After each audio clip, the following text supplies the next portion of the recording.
Hello. Today's conversation will be about what to eat and what not to eat if we don't want to age quickly.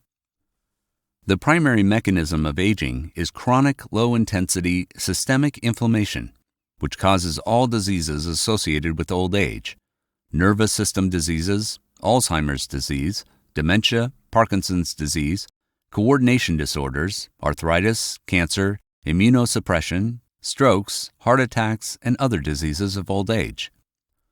All these conditions are mediated by chronic systemic low-intensity inflammation, and we already know that aging cells are the source of chronic systemic low-intensity inflammation.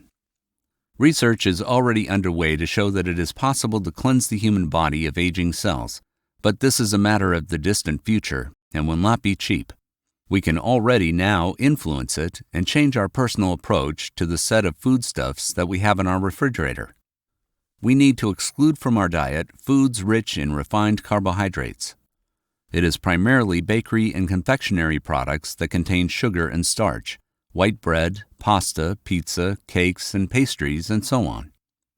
It is particularly harmful if the confectionery includes any cream or made of puff pastry. The puff pastry has butter in its composition. It is commercially unprofitable to use high-quality cow's butter. Therefore, specially processed vegetable fats are added. These are called fatty acid transisomers. These solidified fats give confectionery products a beautiful look, flavor, and long shelf life. It is commercially profitable, but it is very harmful to health, causing at least inflammation. In addition, vegetable fats are also caloric. The second thing to avoid is sugary drinks, the well-known soda cola, Fanta, lemonade, etc. In addition to those, you should also avoid fruit juices, that is, free fruit juices. The fact is that a healthy person whose teeth are in order normally does not need any juices.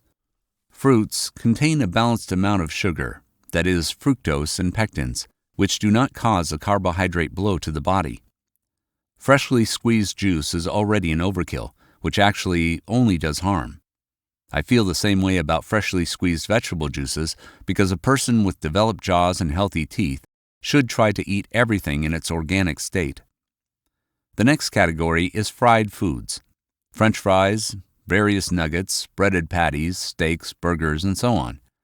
They stimulate inflammation. Particular thanks are to McDonald's and similar fast food establishments. Sausages, smoked or cooked sausages, also cause chronic inflammation, so they should also be avoided. Many believe dried fruits, such as apricots, figs, raisins, and dates, are healthy foods, but they contain an enormous amount of readily available carbohydrates, and the body doesn't care where you get these carbohydrates from. If you eat a large amount of dates or apricots, your blood sugar levels will also rise, just like if you eat plain sugar in chunks or sweet chocolate. The measure is essential. If 1 or 2 pieces of apricots will not hurt, more will be unnecessary.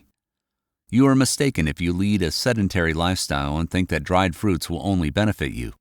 The amount of carbohydrates there is so high that, at minimum, these products can provoke inflammation, and at most, a person will gain weight by eating large quantities of them. The weight gain itself and the fat accumulation itself also contribute to the increase of chronic inflammation processes. Another category of foods that have pro-inflammatory activity is fatty dairy products. These include those products that contain palm oil or other transisomers of fatty acids. These are specific substances added to dairy products to make them cheaper so that they can be stored longer. Unfortunately, besides being less expensive, this has a negative impact on our health as it increases inflammation processes. We've dealt with the foods to avoid. Now it's time to move on to the foods you should eat every day because they can reduce inflammation. First, there are green leafy vegetables. These are cabbage, parsley, spinach, celery, rocket, etc. You can eat as much of these foods as you want. They have an anti-inflammatory effect. Your daily diet should include ordinary tomatoes and red onions. They also contain substances that help to reduce inflammation. Red onions, in addition, contain quercetin. A very healthy and affordable product is nuts. Nuts contain substances that reduce the level of inflammation and fight atherosclerosis. I mean walnuts and almonds. Of course, these nuts should be dried, not roasted. Fruits and berries can also reduce the intensity of chronic inflammation, and foods such as apples, blueberries, strawberries, and cherries should be in a person's diet every day whenever possible. Olive oil is highly beneficial in reducing the intensity of chronic inflammation. One can prepare a salad of leafy green vegetables, onions, and tomatoes, dress it with olive oil, and have an anti-inflammatory meal daily. Fatty fish like salmon, river trout, common herring, and mackerel have perfect anti-inflammatory properties. These fish should be eaten at least twice a week. So all we need to do to prevent chronic low-grade inflammation is to avoid the foods that cause this inflammation.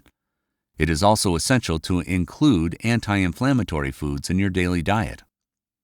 Some patients ask what to do if they don't have the opportunity to eat something healthy during the working day. So they're forced to eat fast food or whatever is in their neighborhood. I think the problem is solved very simply. Take a handful of nuts, 100 grams, which does not weigh down your pocket at all, and 2 or 3 apples. 100 grams of nuts is 600 to 700 kilocalories. That's enough to satisfy a person's energy needs and satiety. Now, you have a list of foods that you should be wary of and try not to eat under any circumstances, and a list of foods you should include in your daily diet. Make it a rule to fill half your plate with salad every meal. Use this simple rule and the information above. It will help you stay healthy into old age. Thank you for your attention. Always there for you, Dr. PopMed.